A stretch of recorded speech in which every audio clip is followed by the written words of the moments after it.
Ini untuk project hidroponiknya udah selesai ya. Nah, ini saya mau kenalkan dulu untuk komponen-komponennya. Nah, ini untuk Arduino-nya saya ganti jadi Arduino Mega. Tidak menggunakan Arduino Uno. Alasannya karena kemarin pas dicoba pakai Arduino Uno, ini ada kendala error ya. Error di programnya. Jadi si memori Arduino Uno tuh untuk untuk program yang cukup banyak gitu, yang memakan memori. Karena ini kan sensornya banyak juga, ternyata kurang gitu. Kemarin udah hampir 100% lebih lah yang dipakai. Nah, makanya saya gunakan Arduino Mega. Dan di atasnya dia ada seal, ya, seal untuk Arduino Meganya biar mempermudah dirangkaiannya. Kemudian juga ada WiFi modulnya. Jadi ini udah satu paket sih sealnya, udah sama WiFi modulnya.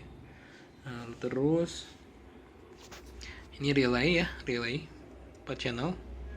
Ini mewakili pompa-pompa ini ya. Ini ada relay untuk air baku ya. Nanti kalau pH nutrisinya terlalu banyak itu bisa ditambahkan air baku, dia nyala. Kemudian ada pompa untuk nutrisi. Kalau nutrisinya kurang nanti si pompa nutrisi nyala. Ini ada untuk pH ya, nurunin pH nanti. Ya, ini ada untuk naikin pH. Nah, lalu ini sensor-sensornya ya. Ini udah saya celup ke sini. Ini ada pH, sensor suhu dan juga TDS untuk ppm-nya. Untuk suhu dan TDS normal, hanya untuk pH ini error ya, pembacaannya tidak berubah-ubah, tetap aja kayak gitu.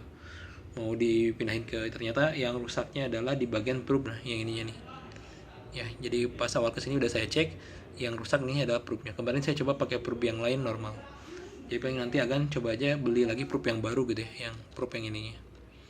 Oke. Nah, ini ada LCD nih. LCD-nya di situ ada sistem hidroponik ya.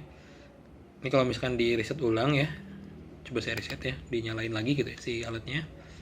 Nah, dia akan connecting dulu, connecting ke WiFi ya, ke WiFi-nya. Kita tunggu sampai dia connect ke WiFi-nya.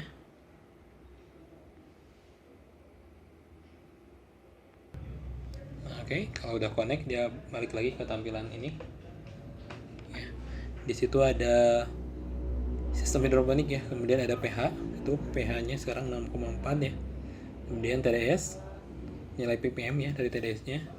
Nah, untuk ini tuh yang nilai ini tuh 4 ya, ini adalah set ya. Jadi kalau udah kurang dari 4, dia nanti pompa yang untuk nutrisi naik, pompa untuk pH turun ya, ataupun untuk naikin pH dia nyala gitu kan ya. Kalau ini buat yang naik, ketika udah pH-nya kenaikan, nanti si pompa nutrisi yang buat turunnya naik, nyala gitu.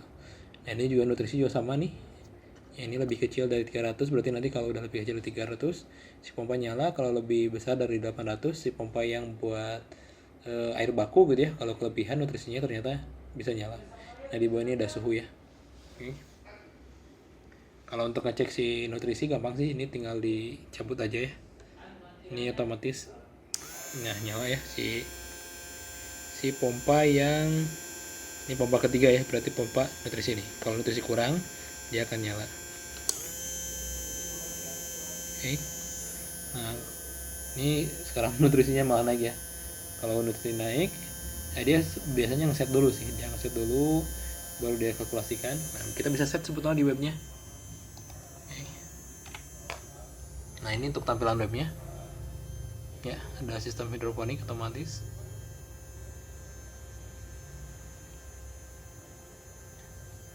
Di sini bisa lihat ya, di webnya ada pH, ppm ya, pH naik, pH turun segala macam ada di sini.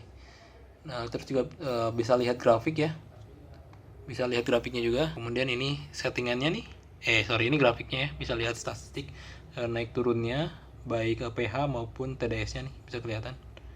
Ini tadi yang sempat saya angkat nih ya, yang tadi saya angkat nih, turun terus naik lagi ya. Terus juga ada menu setting di sini. Nah, untuk menu setting ini bisa kita set nih.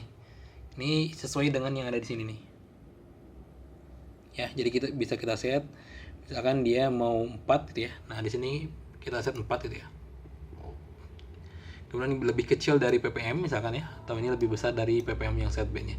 Jadi kita semuanya untuk settingannya bisa di set di sini. Terus satu lagi ada tabel sih, ada tabel. Nah, di tabel ini kita bisa cek. Nah, di sini bisa juga kita lihat tabel ya. Nah, di tabel ini kita bisa lihat waktunya juga nih, ya. Ada keterangan pompa PU, PD ya, NA, pompa naik, pompa turun segala